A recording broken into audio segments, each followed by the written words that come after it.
quella vera, sono un'anguana madre delle anguane nere, le anguane più pericolose e potenti.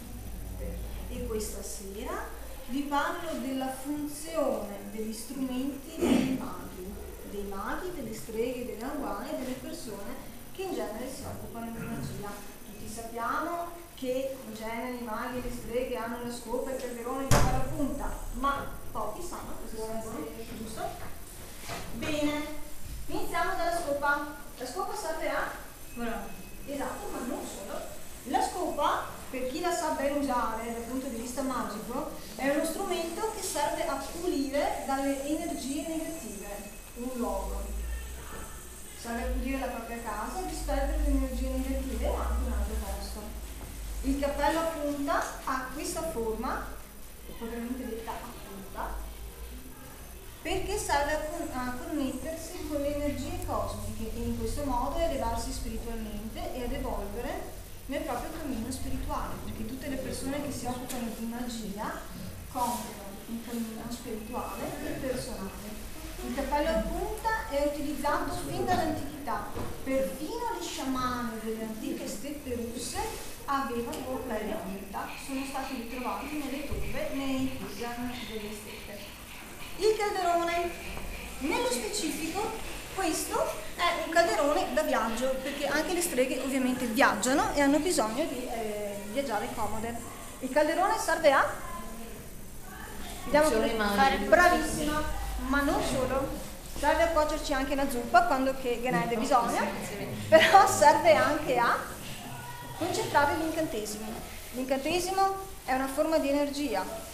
Viene concentrato dentro il calderone e poi viene lanciato nella direzione dove deve andare con la bacchetta magica. La bacchetta magica, ma io in genere faccio cose positive. La bacchetta magica serve appunto a direzionare le energie che possono essere di un incantesimo o di un'altra cosa senza disperderle e mandandole nella giusta direzione. Questa è una vera bacchetta magica di legno di nocciolo. I legni più indicati per le bacchette magiche sono in genere il nocciolo e il sambuco e sono più potenti se ce le costruiamo da soli. Avete mai visto un vero libro delle ombre? Questo è un vero libro delle ombre che viene usato dalle streghe moderne. Dentro il libro delle ombre le streghe ci scrivono i propri rituali, i propri incantesimi. E se qualcuno lo apre senza esserne proprietario o senza avere il permesso, il libro mostrerà soltanto pagine bianche.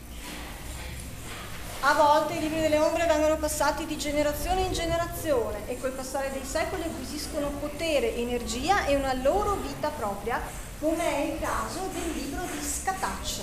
Questo è il libro di Scatacce, l'antichissimo libro di Scatacce, il potentissimo e pericolosissimo libro di Scatacce. Libro sacro delle anguane, che soltanto l'anguana madre può maneggiare, soltanto l'anguana madre può leggere perché contiene segreti e poteri terribili e soltanto lei può decidere a chi farlo leggere. Parliamo poi degli animali che accompagnano le persone che si occupano di magia. Qual è l'animale che è sempre vicino alle persone che si occupano di magia? I gatti, ma sapete perché? Perché i gatti sono animali dotati di una grande energia positiva. Loro portano fortuna, assorbono le energie negative degli uomini, allontanano gli spiriti maligni e hanno il potere di viaggiare per il mondo.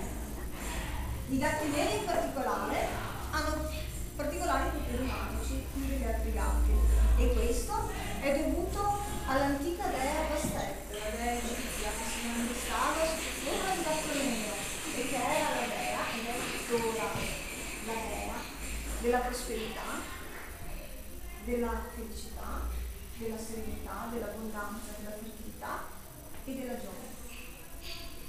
Come faccio a sapere tutte queste cose, direte voi? Come faccio a sapere tutte queste cose? Sì, ma anche perché sono la madre e magari anche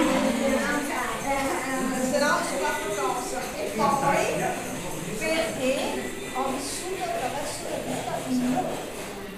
Sono stata uomo e bestia, mare e cielo. Sono mondo e rinata molte volte, più di quanto io possa realmente ricordare. Ma questa è storia. Buone passeggiate.